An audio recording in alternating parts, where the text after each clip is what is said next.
देखो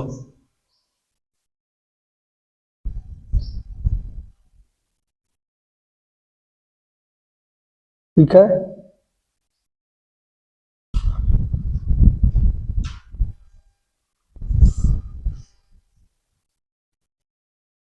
मौसम भी दस्तक दे रहा है, इसको ध्यान दो,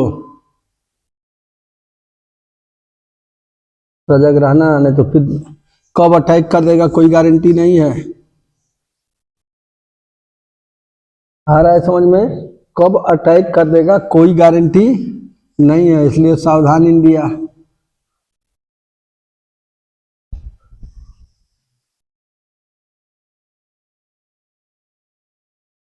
चलिए ध्यान दीजिए, ठीक है, क्या है? 8 संधारित्र है,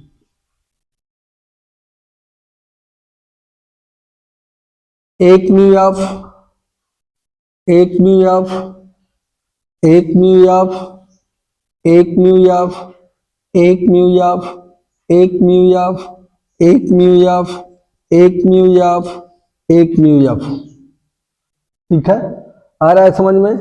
चलिए ध्यान दीजिए, अब क्या कर रहे हैं? इसका नाम क्या है? बी। प्रश्न है ए व बी, प्रश्न है ए व बी के बीच तुल्य धारिता ज्ञात कीजिए।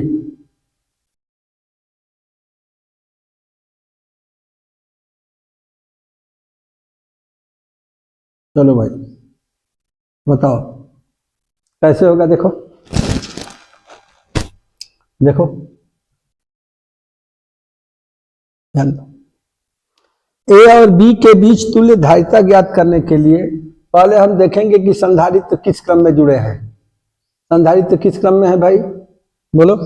ये एक है, ये कितना हो जाएगा? श्रेणी क्रम में है। ये भी क्या है? श्रेणी क्रम में है। ये भी क्या है? 8 ठो है। ये 1 ठो, ये 2 ठो, ये 4 ठो, ये 8 ठो, यानी क्या हो गया? 1 2 4 8 डैश डैश ऐसे। ये कौन सी श्रेणी है पहले बताओ? कौन सी श्रेणी है बोलो भाई? इंटरमीडिएट में 3 प्रकार की श्रेणियां हैं, 4 प्रकार की श्रेणियां मौजूद हैं। यदि आप सीरियस से पढ़ेंगे तो ठीक, नहीं तो भाई हमारा क्या दोष। एक है समांतर श्रेणी, एक है गुणोत्तर श्रेणी, एक है हरात्मक श्रेणी, एक है विविध श्रेणी, एक है चरघातांकी श्रेणी, एक है व्यापक चरघातांकी श्रेणी। जिसमें कितनी श्रेणियों को आप जानते हैं? जब श्रेणियों को नहीं जानते हैं तो सवाल लगाना कठिन हो जाएगा। ये दी गई श्रेणी गुणोत्तर श्रेणी है। कौन श्रेणी है? गुणोत्तर श्रेणी। तो गुणोत्तर श्रेणी के अनंत पदों का योगफल, गुणोत्तर श्रेणी के अनंत पदों का योगफल, बोलो भाई? गुणोत्तर श्रेणी के अनंत पदों का योगफल, ये डैश डैश है, इसको ध्यान देना। इसी को देख रहे थे कि फिगर में कहीं डैश डैश दिया है कि नहीं, उसी को झाके कि देखिए कहीं छूटा तो नहीं है। देखे तो किताब में शायद ए और बी के बीच में डैश डैश दिया हुआ है।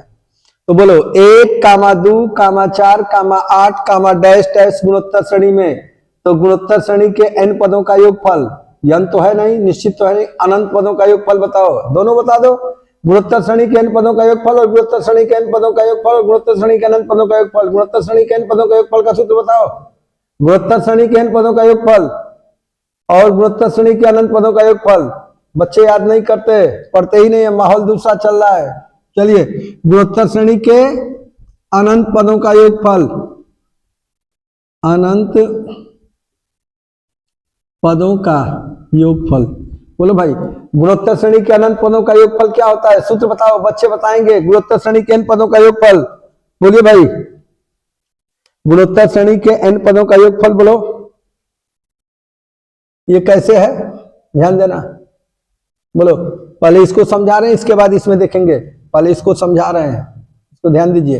1 2 4 8 16 32 64, 16 32 64 डैश डैश।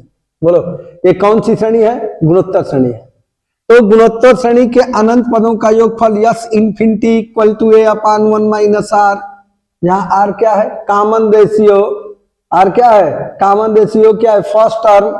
ए क्या है? First term. आर क्या है? Common ratio. ये क्या है? First term. तो फर्स्ट टर्म तो हमारा ए हो गया भाई। प्रथम पद को हम ए कहते हैं। 1 माइनस आर का मान बोलो, आर कैसे पता चलेगा? 64 में, 64 में ध्यान दो, 64 में 2 का भाग दे दो, 64 में 32 का, 32 में 16 का, 16 में 8 का, 8 में 4 का, 4 में 2 का और 2 में 1 का भाग दे दो। यार निकल जाता है। आर बराबर कितना होगा? 64 बटा में 32 इक्वल टू 32 बटा में 16 इक्वल टू 16 बटा में 8 इक्वल टू 8 बटा में 4 इक्वल टू 4 बटा में 2 इक्वल टू 2 बटा में 1 इक्वल टू 2।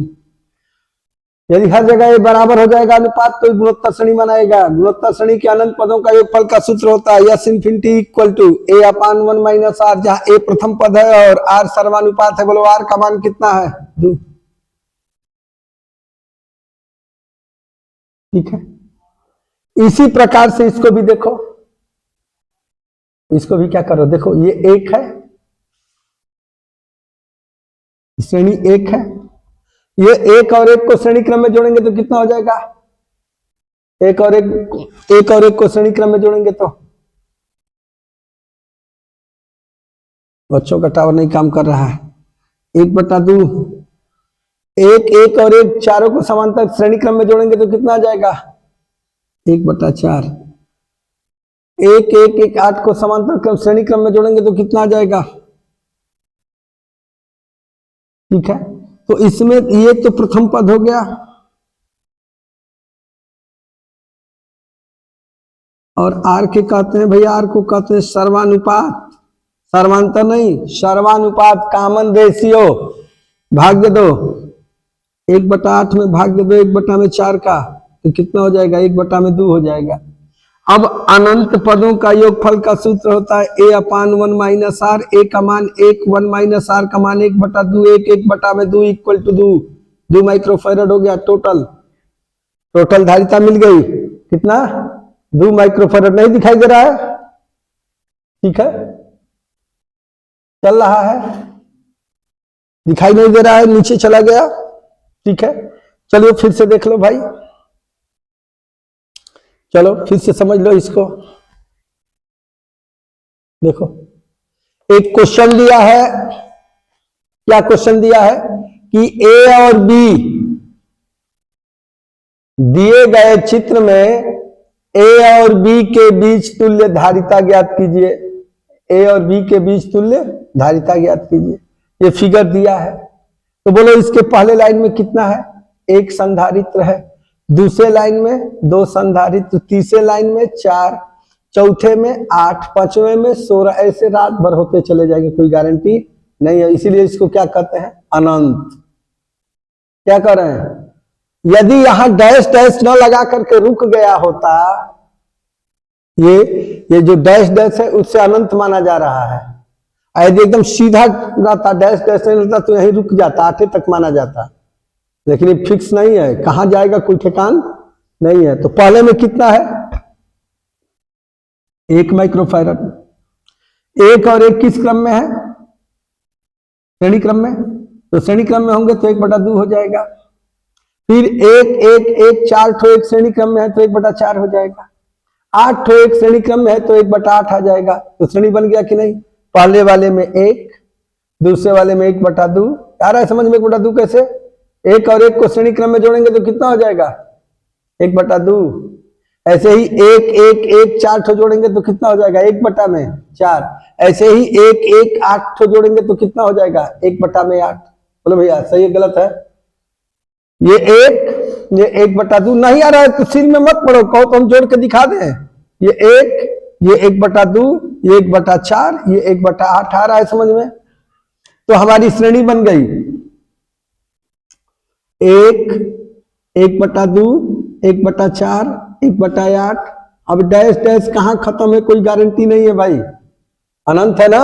ये देखो देखो क्यों अनंत मान रहे हैं। देखो यदि यहां ऐसे लाइन यदि डार्क खींच देता ऐसे, ऐसे, तो 8 ही माना जाता, 8 के बाद रुक गए हैं।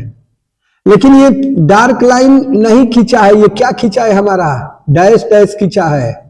ये भी यहाँ की क्या खींचा है, डैश डैश खींचा है। तब हम कह रहे हैं कि ए और बी के बीच में अनंत धारिता जुड़ी हुई है। उसके पैटर्न को पहचानिए। इसका पैटर्न क्या है, पहले में बेचारा अकेले है 1 माइक्रोफैरड, तो 1 लिख दिए। फिर 1 और 1 श्रेणी में है, तो देख लो मुंह बना रहे हो, 1 में C इक्वल टू 1 में C1 प्लस 1 में C2, 1 में C इक्वल टू 1 में 1 धन 1 में 1 में C इक्वल टू 1 धन 1 में C इक्वल टू 2, तिरिया गुणा कर दो, 2C equal to 1, C equal to 1 में 2, देखो हमने 1/2 लिख दिया। इसी तरीके से देखो 1 में C इक्वल टू 1 में C1 प्लस 1 में C2 प्लस 1 में C3 प्लस 1 में C4, 1 में 1 धन 1 में 1 धन 1 में 1 धन 1 में C1 धन 1 धन 1 धन 1 में C इक्वल टू 4, तिरिया गुणा कर दो, 4C equal to 1, C equal to 1 में 4। आ रहा है समझ में। इसी तरीके से 8 जुड़ेंगे तो क्या होगा, 1 में C बराबर 1 में 1 धन 1 में 1 धन 1 में 1, 8 बार लिखेंगे। 1 में C बराबर 1 धन 1 धन 1 धन 8 बार, 1 में C equal to 8, 8C equal to 1, तो C का मान 1/8। आ रहा है समझ में। तो हमारी श्रेणी बन गई, कौन सी श्रेणी बन गई भाई, 1, 1/2, 1/4, 1/8, डैश डैश, कहां तक, अनंत तक। अब मन में चेक करो कि ये कौन सी श्रेणी है भाई, कौन सी श्रेणी है बताओ, कैसे चेक करेंगे। आ रहा है समझ में। तो ये गुणोत्तर श्रेणी है, कैसे पता चलता है, पढ़े होंगे आप कक्षा 11 में, ठीक है। अब नहीं पढ़े तो भाई उसके लिए अब हम क्या करें, बोलो 1/8, 1/4, 1/2 और 1। चलो सबसे लास्ट वाले में इसका भाग दो, फिर उससे पहले वाले में उससे पहले वाले का भाग दो, फिर इसमें जो है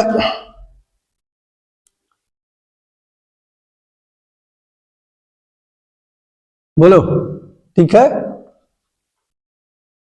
इसको कह देते हैं R, इसको कह देते हैं R, इसको कहते हैं R1, 1, 2, किसी को 1, किसी को 2, किसी को 3, कोई गारंटी नहीं है, ठीक है। इसको क्या कहते हैं, common ratio, common ratio. Hindi देखो, हिंदी में प्राण बसता है, सर्वानुपात, इसको क्या कहते हैं, सर्वानुपात। क्या इसका मान देखो, 1/8 भागा का जगह पर गुणा तो 4, 1 ऊपर, भागा का जगह पर गुणा तो 2 ऊपर, बोलो भाई, 1 नीचे, भागा का जगह पे गुणा कर दो तो 1/1 यानी 1 ऊपर 1 नीचे, ये भी आया 1/2, 2 1 2 2 2 4, ये भी 4 1 4 4 2 8, तीनों बराबर हो गए। तो जब R1 equal to R2 equal to R3 equal to R4 dash dash, रात भर भी दे सकेला। यदि बराबर का हो जाए हमरा के 1/2, अतः दी गई श्रेणी कौन सा श्रेणी है, गुणोत्तर श्रेणी है। अब इस गुणोत्तर श्रेणी के ए, इसको क्या कहेंगे, प्रथम पद, इसको क्या कहेंगे भाई, प्रथम पद ए पता चल गया। आर हमको अब R1 R2 R3 सब बराबर हो गया, तो ये R1 R2 R3 सब बराबर हो गया, तो उसी को हम R कहने लगेंगे। तो प्रथम पद हमको पता चल गया,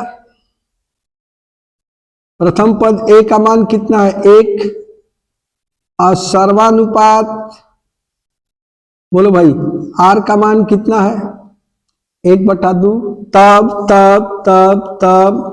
गुणोत्तर श्रेणी के अनंत पदों का योगफल, अनंत पदों का योगफल क्या सूत्र होता है, या सम माने जोड़, सम मीन्स कुछ भी होता है, सेम मीन्स बराबर, बहुत थोड़ा सा मुंह टेढ़ा करना होता है। S infinity equal to A/1 minus R, S infinity equal to A/1 minus, S infinity equal to A/1 minus R, S infinity equal to A का मान बोलो, A का मान 1, 1 माइनस R का मान 1/2, S infinity equal to 1/2, S infinity equal to 2 microfarad, यानी A और B के बीच तुल्य धारिता मिल गया हमको कितना 2 माइक्रोफैरड। ए और बी के बीच तुल्य धारिता कितना है 2 माइक्रोफैरड। ए और बी के बीच तुल्य धारिता कितना है 2 माइक्रोफैरड। आया समझ में? चलिए एक क्वेश्चन और लगाते हैं।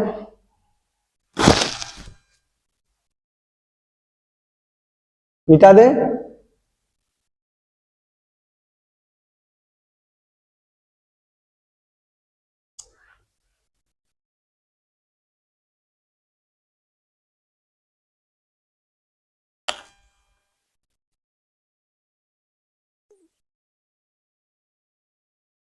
ये हम लोग फिजिक्स पढ़ रहे हैं, दिमाग में किसी का ये ना रहे कि हम लोग क्या पढ़ रहे हैं, गलत बात नहीं भाई।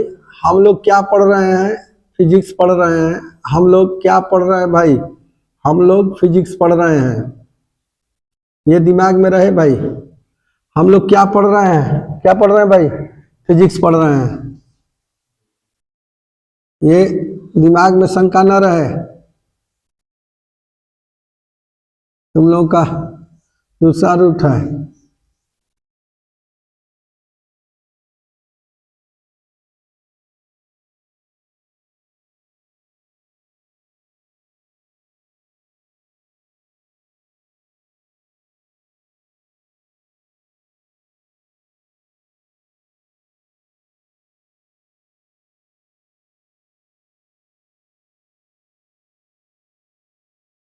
मत बोलो, बोलो मत, भनभनाओ मत,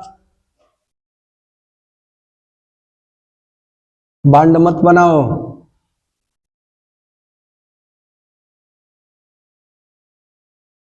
जो वैद्युत संयोजक बंद होता है ना, वो चूड़ा और चूठा और हाड़ा वाली स्थिति होती है। भनभनाने वाला बांड होता है। वो क्या होता है? भनभनाने वाला बांड होता है। ये देखो बी, ये कितना हो गया? ठीक है, ठीक है, काम चल जाएगा। यन भुजाएं, बोलो। ए और बी के बीच तुल्य धारिता ज्ञात करना है। ए और बी के बीच तुल्य क्या करना है?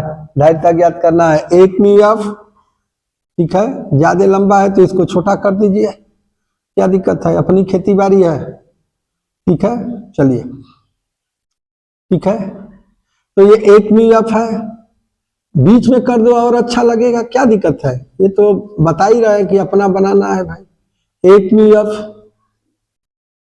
1 माइक्रोफैरड। इसको बीच में बनाना चाहते तो बनाओ बीच में, खूब सुंदर लगेगा, ठीक है। ऐसे ऐसे, चलो सामने सामने बनाओ।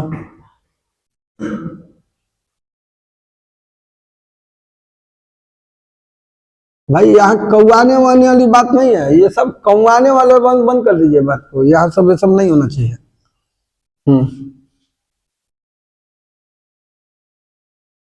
चलिए भाई देखिए, 1 μF, ये कितना है? 1 μF, ये कितना है? 1 μF, ये कितना है? 1 μF, ये कितना है? 1 μF।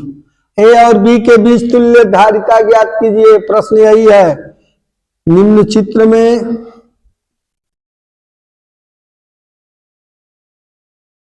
ए व बी के बीच तुल्य धारिता ज्ञात कीजिए।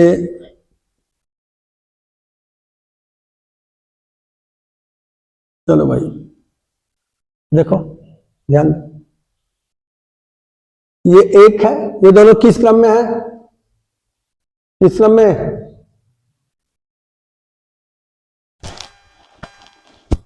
ये 1 है, 1 और 1 ये दोनों समांतर क्रम में है, तो 1 और 1 को समांतर क्रम में जोड़ेंगे तो 2 हो जाएगा। फिर 1, 1 और 1 तीनों को समांतर क्रम में हो जाए, जोड़ेंगे तो कितना हो जाएगा? 3 हो जाएगा। तो हमारी हमको श्रेणी बन गई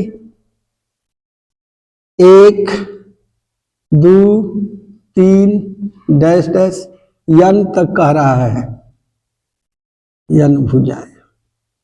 ये समांतर श्रेणी है। क्या है? समांतर श्रेणी के n पदों का योगफल। समांतर श्रेणी के n पदों का योगफल कोई लड़का बताए। समांतर श्रेणी के n पदों का योगफल, कक्षा 10। समांतर श्रेणी के n पदों का योगफल, समांतर श्रेणी के n पदों का योगफल, कक्षा 10। समांतर श्रेणी के n पदों का योगफल, समांतर श्रेणी के n पदों का योगफल, कक्षा 10। बोलो भाई, पीछे लाइन से बोलो, पीछे वाली लाइन से बोलो, समांतर श्रेणी के n पदों का योगफल, समांतर श्रेणी के n पदों का योगफल, बोलो बोलो बोलो, समांतर श्रेणी के n पदों का योगफल, समांतर श्रेणी के n पदों का योगफल, बोलो भाई, समांतर श्रेणी के n पदों का योगफल। खत्म है, लड़के ही नहीं है कायदे का। समांतर श्रेणी के n पदों का योगफल, समांतर श्रेणी के n पदों का योगफल Sn equal to n/2 bracket में 2a plus n minus 1 into D. ये कक्षा 10 से,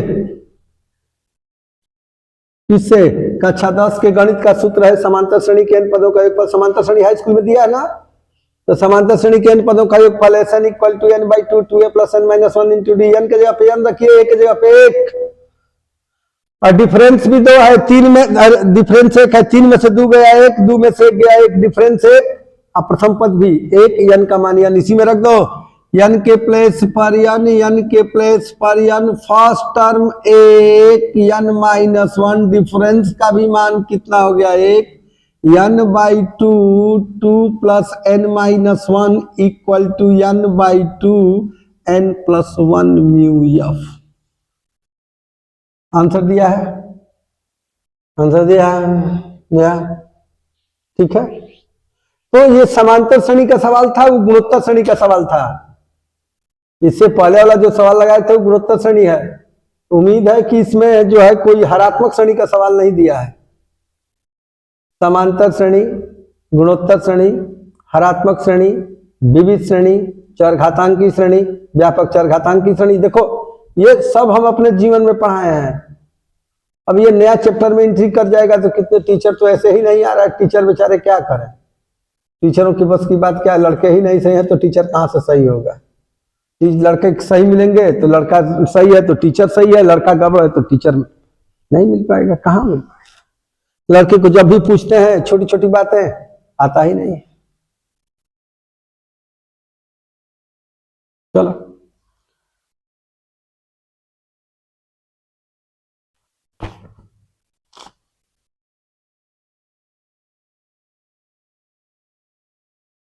चलिए एक सवाल नोट कर रहे हैं, जल्दी झटका से नोट कर लीजिए। लड़कों को हाई स्कूल का सूत्र याद नहीं है।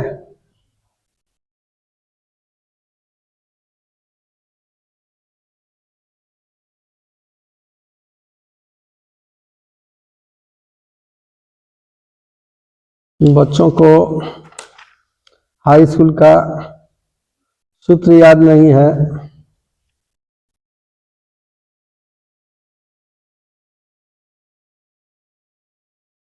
बच्चों को हाई स्कूल का सूत्र याद नहीं है। बच्चों को हाई स्कूल का सूत्र नहीं याद है। बच्चों को हाई स्कूल का सूत्र याद नहीं है, ठीक है। चलिए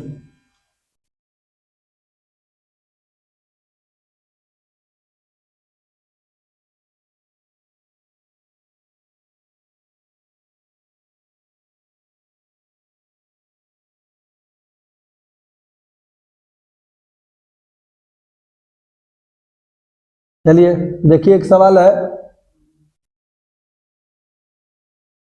सवालों में कुछ है नहीं, लोअर क्लास सही रहता तो दौड़ा देते हम, लेकिन थोड़ा सा हमको दिक्कत है। कुछ भी चीज लिखते हैं बोर्ड पे, बच्चों को टावरे नहीं काम करता है, उसी के चक्कर में सिलेबस पीछे हो रहा है। बच्चे यदि कायदे के रहते तो कहिए खत्म न हो गया होता कि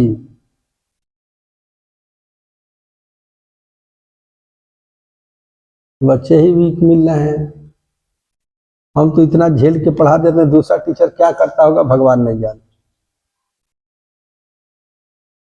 मिटा दें।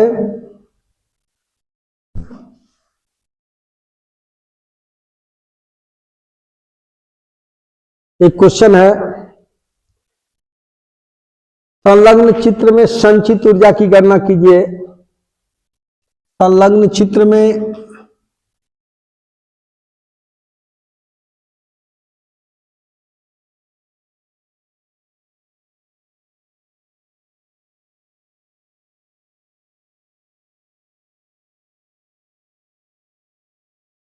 चलो भाई ध्यान दो, ठीक है,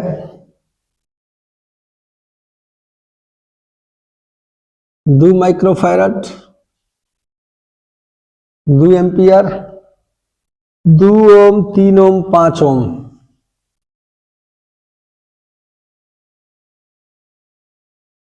ठीक है, देखो जो रेजिस्टेंस होता है ना, ये रेजिस्टेंस एसी डीसी दोनों के साथ काम करता है, लेकिन जो कैपेसिटर होता है और रियल जो होता है वो केवल एसी के साथ करता है। इसको दिमाग में रखना बात को।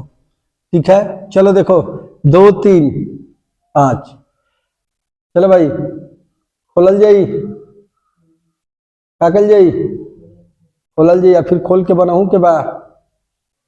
हाँ भाई, खोलना है, बांधना है। आ रहा है समझ में? कितने लोग खोल लेते हैं, बांधते समय घबरा जाते हैं, कितने लोग बांध लेते हैं, खोलते समय कुल घबरा जाता है। इसको ध्यान दो। खोलल जाई ऐसे, खोल के फैलावल जाई, एक बाद देखल जाई कि का बा। इसको खोलिए, इसके बाद फैलाइए। इसको कैसे फैलाएंगे? ये है, इसको पहले सीधा करेंगे, सीधा आएंगे ऐसे करके एकदम तीनों सीधा लाइन में हो जाएगा। होगा कि नहीं होगा? बोलो भाई। तो इसका शकल सूरत ऐसे हो जाएगा यदि इसको फैला देंगे।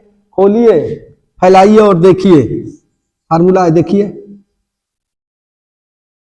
ऐसे। तो यहां खोल दिए, इसके बाद इसको फैला दिए, इसके बाद इसको देख रहे हैं। फार्मूला है, खोलिए, फैलाइए, देखिए क्या है। खोल दिए, फैला भी दिए, देख रहे हैं क्या कि तीनों किस क्रम में है? श्रेणी क्रम में। तो श्रेणी क्रम में तो कितना है? 2 3 5। ठीक है, तो कितना हो गया? श्रेणी क्रम का सूत्र का हो जी हो, R = R1 + R2 प्लस श्रेणी क्रम का ही सूत्र होला, R = 2 धन 3 धन, तो 5 3 8 2 10। इसको फिर बांधिए, अभी खोले थे ना, कहते हैं कि फिर बांधना पड़ेगा, तो चलिए बांधिए।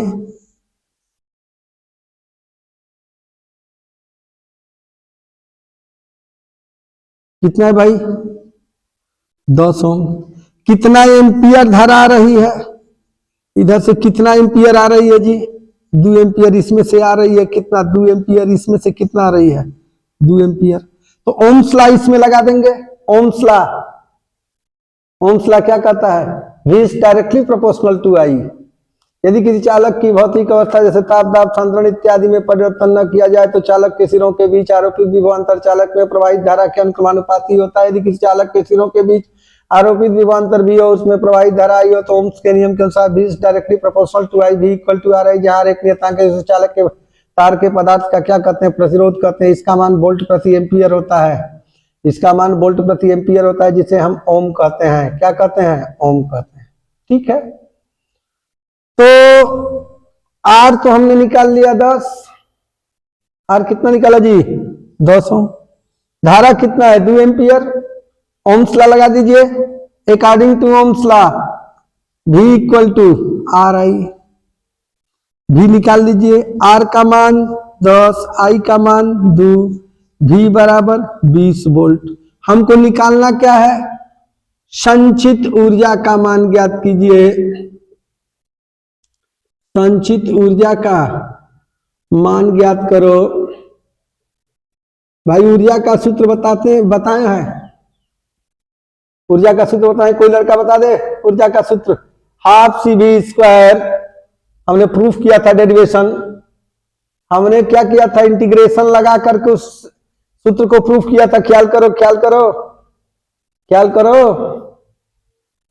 ऊर्जा के लिए हमने एक डेरिवेशन प्रूफ किया था, U = 12 CV², जिसमें समाकलन का सूत्र लगाया था। किसी फिजिक्स को यदि आपको पढ़ना है तो सब फिजिक्स के जितने सूत्र हैं, हम सिंगल सबको अवकलन समाकलन से क्या कर सकते हैं? प्रूफ कर सकते हैं हम अकेले। हाँ, लेकिन अवकलन समाकलन सही रहना चाहिए। अवकलन समाकलन मास्टर के ये इसकी क्या करें, फिजिक्स की मास्टर चाबी है। इसको अवकलन समाकलन आता है, फिजिक्स उसके पॉकेट में, जैसे हमारे पॉकेट में है। ठीक है, इसलिए कि हम अवकलन समाकलन से परिपूर्ण हैं, हम मजबूती से हैं। इसको ध्यान दो। तो ऊर्जा का सूत्र होता है, दिखाई दे रहा है, U = 12 CV²। डेरिवेशन किए थे, देखना बहुत कायदे से किए थे डेरिवेशन। ठीक है, u equal to half C V square, half c का मान कितना है जी, दो micro micro micro micro means 10 का पावर -6, मेगा मीन्स 10 का पावर +6, माइक्रो मीन्स 10 पे घाते -6। 1 मीटर में कितना एंगस्ट्राम होता है बोलो? कक्षा 9, 1 मीटर में कितना एंगस्ट्राम होगा?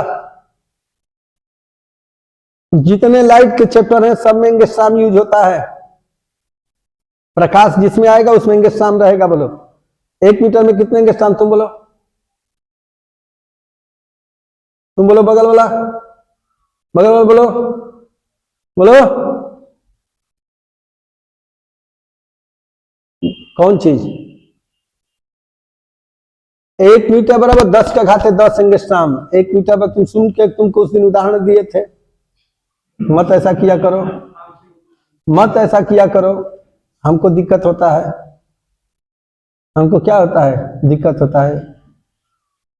ठीक है, चलिए हाफ सी वी स्क्वायर दोस्ती बनाने का देखिए नतीजा है कि दो ही बार इसमें किस साइड में लगे हैं। बोलिए सी का मान 2, माइक्रो मीन्स 10 का पावर -6, माइक्रो मीन्स 10 का पावर -6। वोल्टेज कितना निकाले थे जी? 20, 20 का वर्ग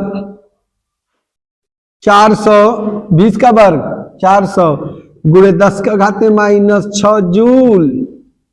तो U इक्वल टू 4, देखो दशमलव यहां है, 2 अंक शिफ्ट करेंगे, राइट से लेफ्ट शिफ्ट करते हैं, पावर +2, 6 में से +2 घटेगा -4 पावर हो जाएगा। आंसर